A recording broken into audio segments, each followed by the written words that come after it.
नमस्कार दोस्तों, स्वागत है आपका आज के मुख्य समाचार में, जिसमें सबसे पहली और बड़ी खबर में आपको बताएंगे कि उल्टी पड़ी चीन की चाल। इंडिया से डबल म्यूटेंट कोरोना वेरिएंट पहुंच गया चीन। 18 लोगों के संक्रमित पाए जाने पर ड्रैगन की बढ़ गई चिंता। दूसरी बड़ी खबर में जिक्र होगा कि कोरोना संकट में भारत के साथ दोस्ती निभा रहा है रूस।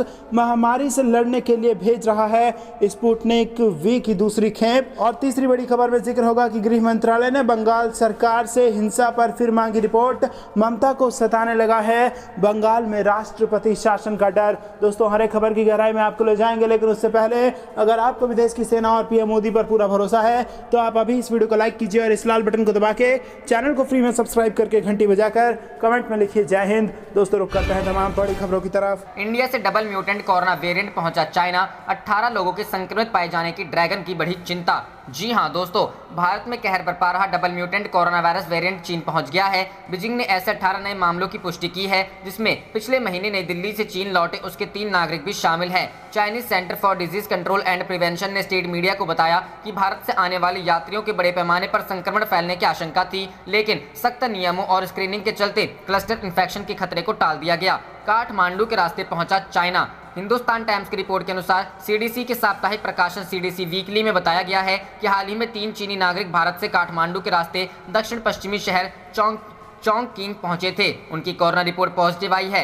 रिपोर्ट के अनुसार जांच में पता चला है कि तीनों नागरिक भारत के नोएडा स्थित एक मोबाइल कंपनी में काम करते हैं। 19 अप्रैल को वह कार से दिल्ली पहुंचे और वहां से काठमांडू की फ्लाइट ली। रिपोर्ट में आगे बताया गया है कि चीनी नागरिकों ने काठमांडू के एक होटल में 2 दिन गुजारे और फिर 21 अप्रैल को फ्लाइट से चोंगकिंग के लिए रवाना हो गए। यहाँ लैंड करते ही उनकी टेस्टिंग की गई, जिसमें वे कोरोना पॉजिटिव पाए गए। सीडीसी का कहना है कि टेस्ट में यह बात भी सामने आई है कि तीनों नागरिक कोरोना के भारतीय B.1.617.2 वेरिएंट से संक्रमित हैं। यहाँ गौर करने वाली बात यह है कि संक्रमण का यह मामला पिछले महीने का है, लेकिन इसकी जानकारी बुधवार को दी गई है। सख्त स्क्रीनिंग पर जोर। न्यूज वीक की रिपोर्ट में कहा गया है कि चीन के ट्विटर कहे जाने वाले वीबो पर यह खबर वायरल हो रही है। लोगों का कहना है कि कोरोना के खतरे को कम करने के लिए स्क्रीनिंग की और भी सख्त बनाया जाना चाहिए और भारत से आने वाले को क्वारंटाइन पर जोर दिया जाना चाहिए। बता दें कि भारत और चीन के बीच वाणिज्यिक और विशेष उड़ानों पर पिछले साल से प्रतिबंध है। रुक करते हैं अगली खबर की तरफ। कोरोना संकट में भारत के साथ दोस्ती निभा रहा रूस। महामारी से लड़ने के लिए भेज रहा स्पुतनिक वी की दूसरी खेप।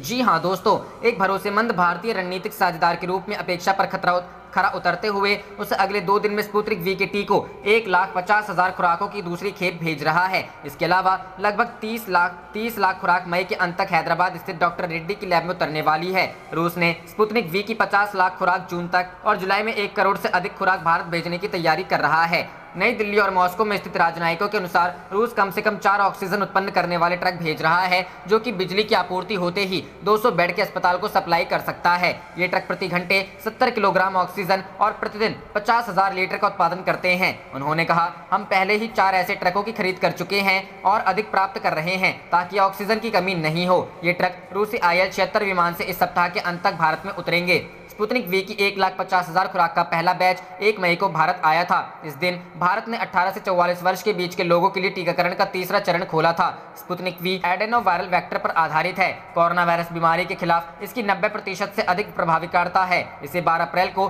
भारत में इमरजेंसी इस्तेमाल की मंजूरी मिली थी। रूस ने दिल्ली के कलावती अस्पताल में 75 वेंटिलेटर, 20 बड़ी क्षमता वाले ऑक्सीजन कंसंट्रेटर और मध्य दिल्ली के अस्पताल में 150 बेड के मॉनिटर भेजा था। निजी दान के माध्यम से पहले से ही 60 बड़े ऑक्सीजन कंसंट्रेटर के अलावा रूस ने उत्तर भारत के सभी केंद्रीय एम्स में कोरोना वायरस के शुरुआती चरणों के इलाज के लिए इस्तेमाल की जाने वाली 2 लाख गोलियों की आपूर्ति की है। रूस रेमडेसिविर शीशियों की आपूर्ति करने का इच्छुक है। एक भारतीय राजनयिक ने कहा, नई दिल्ली और मॉस्को राजनयिक चैनलों के माध्यम से लगातार एक दूसरे के संपर्क में है ताकि चिकित्सा सहायता अधिक से अधिक हो सके।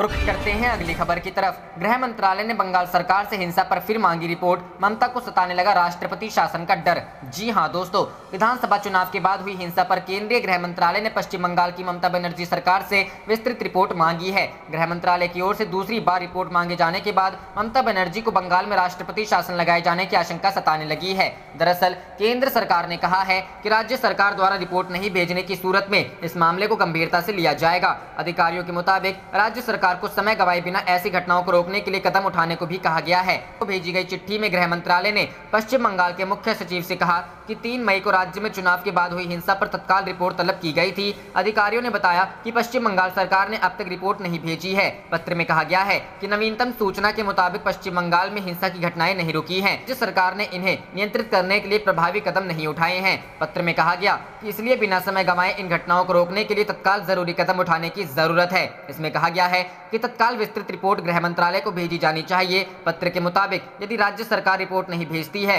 तो इस मामले को गंभीरता से लिया जाएगा। पत्र के इसी अंश के बाद ममता बनर्जी को लगने लगा है कि भारतीय जनता पार्टी की केंद्र सरकार हिंसा को आधार बनाकर राज्य में राष्ट्रपति शासन लगा सकती है। उल्लेखनीय है कि आक्रामक चुनाव प्रचार के बाद मुख्यमंत्री नेतृत्व में तृणमूल कांग्रेस ने लगातार तीसरी जीत दर्ज की, लेकिन रविवार को चुनाव नतीजे आने के बाद से ही पश्चिम बंगाल में हिंसा की घटनाएं सामने आ रही है। राज्य के विभिन्न हिस्सों में चुनाव बाद हुई हिंसा में बुधवार तक कम से कम 1 दर्जन लोगों की मौत हो चुकी है। भाजपा ने आरोप लगाया है कि तृणमूल कांग्रेस समर्थित गुंडों ने उसके कार्यकर्ताओं की हत्या की, पर हमला किया, घरों में तोड़फोड़ की और सदस्यों के दुकानों में लूटपाट एवं कार्यालय में आगजनी की। रुख करते हैं अगली खबर की तरफ। कोरोना महामारी, ऑक्सीजन लाने को भारतीय नौसेना ने शुरू किया सेतु समुद्रम अभियान। जी हां दोस्तों, देश में कोविड-19 महामारी की दूसरी लहर के कारण मचे हाहाकार के बीच ऑक्सीजन की किल्लत दूर करने में भारतीय नौसेना भी जुट गई है। नौसेना ने फारस की खाड़ी और दक्षिण पूर्व एशिया के विभिन्न देशों से तरल ऑक्सीजन व अन्य मेडिकल सप्लाई लाने के लिए ऑपरेशन सेतु समुद्रम 2 की शुरुआत कर दी है।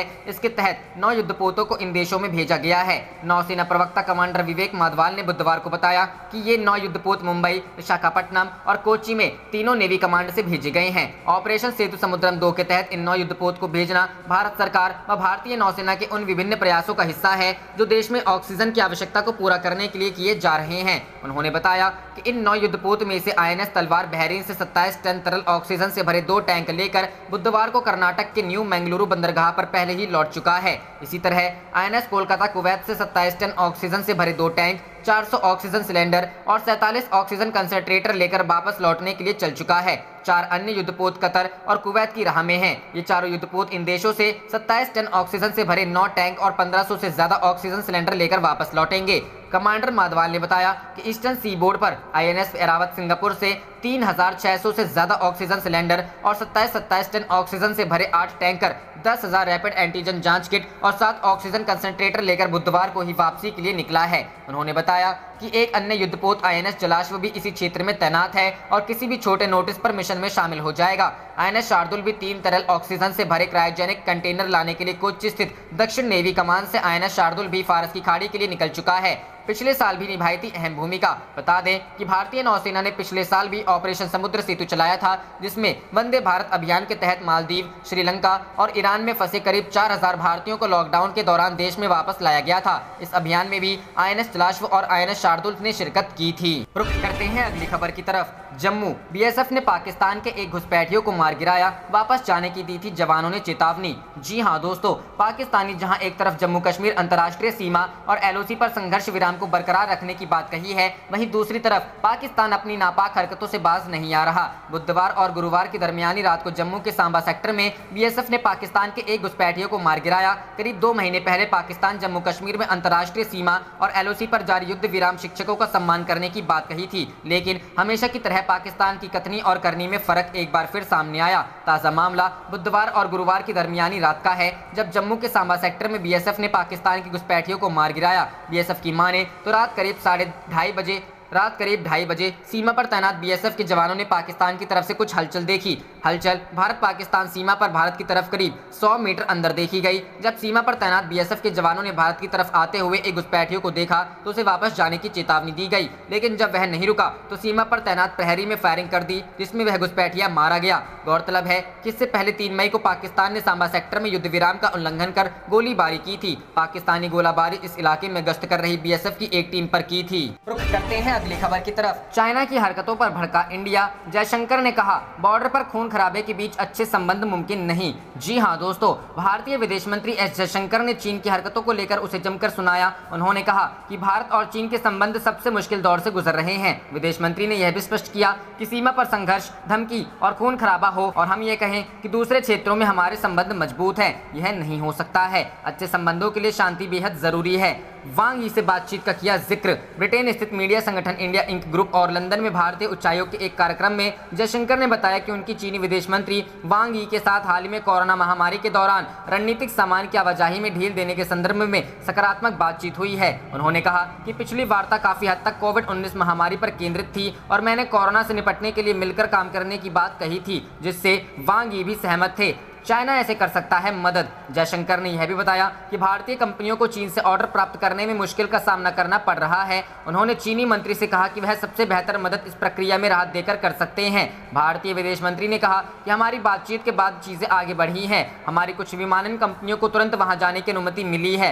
वृहद स्तर पर भारत चीन संबंधों के बारे में मंत्री ने कहा कि सैनिकों को पीछे हटाने की प्रक्रिया चल रही है, लेकिन अब तक सीमा के इच्छित स्थान तक उनकी वापसी नहीं हुई है। लद्दाख टेंशन पर कही ये बात। लद्दाख में जारी तनाव को लेकर जयशंकर ने कहा कि इस समय हमारे रिश्ते मुश्किल दौर से गुजर रहे हैं, क्योंकि कई समझौतों का उल्लंघन हुआ है और यह सामने आया है कि चीन ने अपनी ओर से गत कई सालों में भारी सैन्य तैनाती बिना किसी कारण के वास्तविक नियंत्रण रेखा पर की है। उन्होंने बताया कि चीनी सेना वहां 1 साल से है और उसकी गतिविधि से सीमावर्ती इलाकों में शांति और संयम भंग होता है। रुख करते हैं अगली खबर की तरफ। जम्मू कश्मीर शोपियां में सुरक्षा बलों ने मुठभेड़ में 3 आतंकियों को मार गिराया, एक ने सरेंडर किया। जी हां दोस्तों, जम्मू कश्मीर में आतंक के सफाई का काम जारी है। हर दिन सुरक्षा बलों के साथ मुठभेड़ में घाटी में छुपे आतंकी ढेर किए जा रहे हैं। गुरुवार सुबह भी शोपियां में सुरक्षा बलों ने 3 आतंकियों को मार गिराया। इसके अलावा एक हाल ही में भर्ती आतंकी ने सरेंडर कर दिया है और सर्च ऑपरेशन जारी है। सरेंडर करने वाले आतंकी का नाम तौसीफ अहमद बताया जा रहा है। जम्मू कश्मीर पुलिस ने ट्वीट करके ये जानकारी दी। पुलिस ने ट्वीट किया, जम्मू कश्मीर के शोपियां के कनीगाम में अलबद्र आतंकी संगठन के 4 नए भर्ती हुए स्थानीय आतंकवादी फंसे हैं। पुलिस और सुरक्षा बल उन्हें सरेंडर करने के लिए मनाने की पूरी कोशिश कर रहे हैं।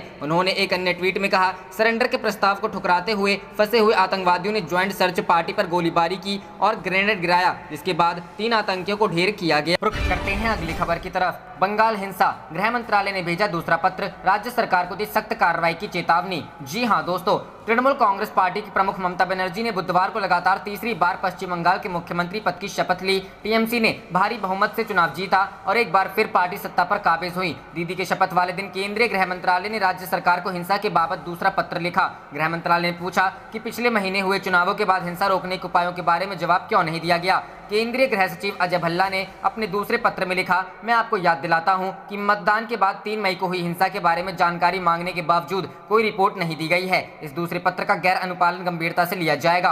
गृह सचिव ने राज्य सरकार को 2 दिन पहले अपना पहला पत्र लिखा था। अजय भल्ला ने राज्य सरकार से पूछा कि हिंसा को रोकने के लिए पर्याप्त उपाय क्यों नहीं किए गए। उन्होंने लिखा कि ताज़ा रिपोर्ट है कि राज्य में चुनाव के बाद हिंसा नहीं थमी है। हिंसा को रोकने के लिए तत्काल उपाय किए जाएं और उसी के संबंध में रिपोर्ट तुरंत भेजी जाए। राष्ट्रीय मानवाधिकार आयोग ने भी बंगाल में हुई हिंसा का संज्ञान लिया है। आयोग ने डिप्टी आईजी को एक टीम बनाने के लिए कहा है जो इस मामले की जांच करेगी। आयोग ने टीम को जांच रिपोर्ट सौंपने के लिए 2 हफ्ते का समय दिया है। कई अन्य मानवाधिकार संस्थाओं ने भी बंगाल हिंसा पर चिंता जताई है और जांच की मांग की है। बीजेपी और लेफ्ट ने टीएमसी पर गुंडागर्दी का आरोप लगाया है। उनका आरोप है कि चुनाव जीतने के बाद टीएमसी कार्यकर्ताओं ने जश्न के दौरान पार्टी कार्यकर्ताओं पर हमला किया। टीएमसी और बंगाल पुलिस ने उनके आरोपों को खारिज करते हुए कहा कि सोशल मीडिया पर वायरल हो रहे वीडियो और तस्वीरें पुरानी घटनाओं की है। मंगलवार को बीजेपी अध्यक्ष जेपी नड्डा ने बंगाल का दौरा किया और पीड़ित परिवारों को न्याय का भरोसा दिलाया। उन्होंने कहा, ममता जी, आपकी पार्टी ने जीत के बाद जो कुछ भी किया यह ये दिखाता है कि आपके पार्टी कार्यकर्ता लोकतंत्र में कितना विश्वास रखते हैं। आपके नेता कह रहे हैं कि सोशल मीडिया पर वायरल हो रही वीडियो क्लिप फर्जी है। मैं मीडिया से आग्रह करूंगा कि वे देश को सच बताएं। टीएमसी नेताओं ने बीजेपी के आरोपों पर कहा है कि उनका इस तरह की घटनाओं से कोई लेना देना नहीं है। उन्होंने पार्टी कार्यकर्ताओं से राज्य में शांति बनाए रखने की अपील की और कहा कि वे लोग कोविड नियमों का पालन करें। रुख करते हैं अगली खबर की तरफ। कोविड वैक्सीन से पेटेंट खत्म करने के भारत के प्रस्ताव को यूएस ने दिया समर्थन, WTO में लगाएगा जोर। जी हां दोस्तों, अमेरिकी राष्ट्रपति जो बाइडेन के प्रशासन ने बुधवार को कोविड-19 वैक्सीन से पेटेंट हटाने के प्रस्ताव का समर्थन किया है। भारत और साउथ अफ्रीका जैसे देश लगातार कोरोना वायरस के खिलाफ लड़ाई में वैक्सीन की पहुंच ज्यादा से ज्यादा बढ़ाने के लिए पेटेंट हटाने की वकालत कर रहे हैं। बुधवार को अमेरिकी व्यापार प्रतिनिधि कैथरीन टाई ने एक बयान जारी कर बताया कि यूएस कोविड-19 वैक्सीन के पेटेंट को हटाने का समर्थन किया है। उन्होंने कहा कि यह वैश्विक स्वास्थ्य संगठन है और असाधारण परिस्थितियों के लिए हमें असाधारण उपायों का सहारा लेना होगा। इस बयान में कहा गया कि वैसे तो अमेरिका इंटेलेक्चुअल प्रॉपर्टी के अधिकारों का पुरजोर समर्थन करता है, लेकिन वो महामारी को खत्म करने के लिए कोविड वैक्सीन से पेटेंट हटाने के प्रस्ताव के साथ है और इसे लेकर वो विश्व व्यापार संगठन में पूरा जोर लगाएगा। टाई ने कहा कि हालांकि वहां सबकी सहमति और मामले मामले की पेचीदगी को देखते हुए इसमें वक्त लग सकता है। अमेरिकी प्रशासन का लक्ष्य है कि ज्यादा से ज्यादा सुरक्षित और कारगर टीके उपलब्ध हों। अमेरिकी नागरिकों के लिए पर्याप्त टीके का इंतजाम कर वैक्सीन के उत्पादन और वितरण का लक्ष्य है। अमेरिका कच्चा माल बढ़ाने की भी कोशिश करेगा। अमेरिका की इस घोषणा के बाद उन गरीब देशों को मदद में उम्मीद मिलेगी जो वैक्सीन तक पहुंच के लिए संघर्ष कर रहे हैं। भारत लगातार विश्व व्यापार संगठन से अपील कर रहा है कि ज्यादा से ज्यादा दवा निर्माता कंपनियों को वैक्सीन बनाने की अनुमति दी जाए, लेकिन बड़ी कंपनियां इसका विरोध कर रही हैं। बता दें कि भारत, दक्षिण अफ्रीका और कई अन्य देश निम्न और मध्यम आय वाले देशों को आसानी से और उचित कीमत पर वैक्सीन उपलब्ध कराने के लिए WTO में वैक्सीन से पेटेंट हटाने को लेकर प्रस्ताव दिया है। इस प्रस्ताव को 60 से अधिक शीर्ष अमेरिकी सांसदों का समर्थन हासिल है, जिनमें से ज्यादातर प्रगतिशील है। कई अमेरिकी सीनेटरों ने एक चिट्ठी लिखकर बाइडेन प्रशासन से इस प्रस्ताव को समर्थन देने की अपील की थी। रुख करते हैं अगली खबर की तरफ। भारत में कोरोना संकट के बीच ऑक्सीजन संकट दूर करने में जुटी वायुसेना 4 देशों से ला रही कंटेनर और सिलेंडर। जी हां दोस्तों, भारतीय वायुसेना ने बताया कि वह 4 देशों से 11 ऑक्सीजन कंटेनर और 350 ऑक्सीजन सिलेंडर लाने की प्रक्रिया में है। वायुसेना ने एक बयान में कहा कि एक IAL-76 विमान सिंगापुर से 350 ऑक्सीजन सिलेंडर लेकर हिंडन स्थित वायुसेना के अड्डे पर आ रहा है, तो एक अन्य IAL-76 बैंकॉक से 3 क्रायोजेनिक ऑक्सीजन कंटेनर लेकर पानागढ़ स्थित वायुसेना के अड्डे पर उतरेगा। बयान में कहा गया कि इसके अलावा वायुसेना का एक C-19 विमान बैंकॉक से 4 खाली क्रायोजेनिक ऑक्सीजन कंटेनर पानागढ़ लाने के लिए तैनात है, जबकि एक अन्य C-19 विमान बेल्जियम के ओस्टेंड से 4 और खाली क्रायोजेनिक ऑक्सीजन कंटेनर पानागढ़ ला रहा है। इसके अलावा वायुसेना देश के अंदर भी ऑक्सीजन कंटेनरों के परिवहन के लिए कई उड़ान भर रही है। भारत में कोरोना की दूसरी लहर ने अब तक के सारे रिकॉर्ड तोड़ दिए हैं और एक दिन में बुधवार को 4.12 लाख से अधिक नए केस और करीब 4000 मौतें हुई हैं। कोरोना महामारी की शुरुआत के बाद से एक दिन में मिलने वाले कोरोना केस और मौतों की यह सर्वाधिक संख्या है। करते हैं अगली खबर की तरफ। मुश्किल दौर से गुजर रहे भारत चीन संबंध, सैनिकों की वापसी के बाद ही कम होगा तनाव। जयशंकर। जी हां दोस्तों, भारत चीन के संबंध मुश्किल दौर से गुजर रहे हैं। हालांकि देश में कोविड-19 महामारी के दौरान रणनीतिक सामान की आवाजाही में ढील देने के संदर्भ में हाल ही में सकारात्मक चर्चा हुई है। यह बात विदेश मंत्री एस जयशंकर ने बुधवार को कही। यहाँ आयोजित ऑनलाइन सत्र में भारत चीन संबंधों और हाल ही में चीनी विदेश मंत्री वांग यी के साथ हुई चर्चा को लेकर पूछे गए सवाल के जवाब में जयशंकर ने यह बात कही। उन्होंने कहा, पिछली वार्ता काफी हद तक कोविड-19 महामारी पर केंद्रित थी और मेरी चर्चा का विषय था कि कोविड-19 निश्चित रूप से कुछ बड़ा है और यह हमारे साझे हित में है कि इससे निपटने के लिए मिलकर काम करें, और यही बात विदेश मंत्री वांग यी ने भी मुझसे कही। जयशंकर ने कहा, संघर्ष, जबरदस्ती, धमकी और खून खराबा सीमा पर हो और फिर आप कहें कि दूसरे क्षेत्रों में अच्छे संबंध बनाए हैं, यह वास्तविक नहीं है। वह ऐसा कुछ है जिस पर हम कायम हैं और चीनी पक्ष के साथ चर्चा कर रहे हैं। कुछ क्षेत्रों में हमने प्रगति की है और कुछ क्षेत्रों में अब भी चर्चा चल रही है। उन्होंने कहा, लेकिन हम तनाव कम करने के स्तर पर नहीं पहुंचे हैं जो सैनिकों की वापसी के बाद ही आ सकती है। मंत्री ने कहा कि भारतीय कंपनियां चीन से ऑर्डर प्राप्त करने में मुश्किल का सामना कर रही है और उनका चीनी मंत्री को संदेश था कि वह सबसे बेहतर मदद इस प्रक्रिया में राहत देकर कर सकते हैं। जयशंकर ने कहा, हमारी बातचीत के बाद चीजें आगे बढ़ी हैं। हमारी कुछ विमानन कंपनियों को तुरंत वहां जाने की अनुमति मिली, कड़ी बढ़ रही है जो प्रशंसनीय है। रुख करते हैं अगली खबर की तरफ। बौखलाया चीन, 5G ट्रायल में चीनी कंपनियों को मंजूरी नहीं मिलने से नाराज। कहा, भारत में कारोबार के लिए ठीक नहीं। जी हां दोस्तों, भारत में जल्द ही 5G मोबाइल नेटवर्क के ट्रायल को दूरसंचार विभाग ने मंजूरी दे दी है। इसमें चीन की किसी भी कंपनी को मौका नहीं दिया गया है। इससे चीन बौखला गया है। चीन के दूतावास ने कहा, हम उम्मीद करते हैं कि भारत आपसी विश्वास बढ़ाने के लिए बेहतर फैसले लेगा। साथ ही कहा कि चीनी कंपनियों को 5G मोबाइल नेटवर्क के ट्रायल की इजाजत नहीं देना भारत में व्यवसाय के लिए ठीक नहीं है। बता दें कि दूरसंचार कंपनियों को 5G ट्रायल के लिए इस सप्ताह के भीतर 5G स्पेक्ट्रम उपलब्ध कराया जाएगा। इसका मतलब है कि रिलायंस जियो, भारती एयरटेल, वोडाफोन आइडिया और MTNL BSNL को ट्रायल के लिए 5G स्पेक्ट्रम उपलब्ध कराया जाएगा। टेलीकॉम कंपनियों को अगले 2 से 3 दिनों में स्पेक्ट्रम उपलब्ध करा दिया जाएगा। ये कंपनियां ओरिजिनल इक्विपमेंट मैन्युफैक्चरर और तकनीकी प्रदाता कंपनियों एरिक्सन, नोकिया, सैमसंग और C-Dot के साथ गठजोड़ करेंगी। यही नहीं, रिलायंस जियो इन्फोकॉम स्वदेशी तकनीक के साथ 5G मोबाइल नेटवर्क का ट्रायल करेंगी। मोबाइल उपभोक्ताओं को बहुत जल्द बहुत तेज गति से चलने वाले 5G नेटवर्क की सेवा मिलने जा रही है। दूरसंचार विभाग ने कहा है कि टेलीकॉम कंपनियों को 6 माह के लिए 5G स्पेक्ट्रम का ट्रायल करने की इजाजत दी जा रही है। इस अवधि में वे 2 महीने भी शामिल होंगे, जिसमें इसके लिए जरूरी उपकरणों की खरीद और सेटिंग की जानी है। दूरसंचार विभाग ने कहा है कि टेलीकॉम कंपनियों को न सिर्फ शहरों बल्कि ग्रामीण और कस्बाई इलाकों में भी 5G मोबाइल नेटवर्क का ट्रायल करना होगा। इसके पीछे मकसद साफ है कि पूरे देश में एक साथ 5G नेटवर्क का लाभ उपलब्ध कराया जा सके। कोरोना वायरस और भारत चीनी सैनिकों की नापाक हरकत को शायद ही बुलाया जा सकता है। यही नहीं, चीनी कंपनियों की नापाक इरादे से भारत में काम करने के मामले भी समय समय पर आते रहे हैं। इसकी वजह से भारतीय आईटी विभाग ने कई चीनी ऐप पर प्रतिबंध लगा दिया था। अब भारत सरकार ने चीनी कंपनियों ZTE और हुवाई को 5G ट्रायल से भी बाहर रखना मुनासिब समझा। दूरसंचार विभाग ने कहा है कि भारतीय परिप्रेक्ष्य में ही 5G स्पेक्ट्रम का ट्रायल किया जाएगा। रुख करते हैं अगली खबर की तरफ। नड्डा बोले, बंगाल में टीएमसी की जीत के बाद 1 लाख लोग हमले के डर से घर छोड़कर भागे, खून से सने ममता का हाथ। जी हां दोस्तों, पश्चिम बंगाल में हुई हिंसा घटनाओं को लेकर भारतीय जनता पार्टी के राष्ट्रीय अध्यक्ष JP नड्डा ने ममता बनर्जी सरकार पर निशाना साधा है। 2 दिनों के बंगाल दौरे पर पहुंचे JP नड्डा ने बुधवार को कोलकाता में प्रेस कॉन्फ्रेंस करते हुए कहा कि हिंसा पर ममता बनर्जी की चुप्पी उनकी संलिप्तता को बताती है और उन्होंने खून से सने हाथ के साथ दूसरे कार्यकाल की शुरुआत की है। JP नड्डा ने कहा है कि मैं बंगाल में पार्टी समर्थकों की हत्या, महिलाओं के उत्पीड़न की निंदा करता हूं। नड्डा ने दावा किया कि बंगाल में चुनाव के बाद राज्य द्वारा प्रायोजित हिंसा में 14 भाजपा कार्यकर्ता मारे गए हैं। इसके अलावा बंगाल चुनाव में तृणमूल कांग्रेस की जीत के बाद 80,000 से 1 लाख लोग हमले के डर से घर छोड़कर भाग गए। आप देख रहे थे आपका अपना चैनल जय हिंद जय भारत।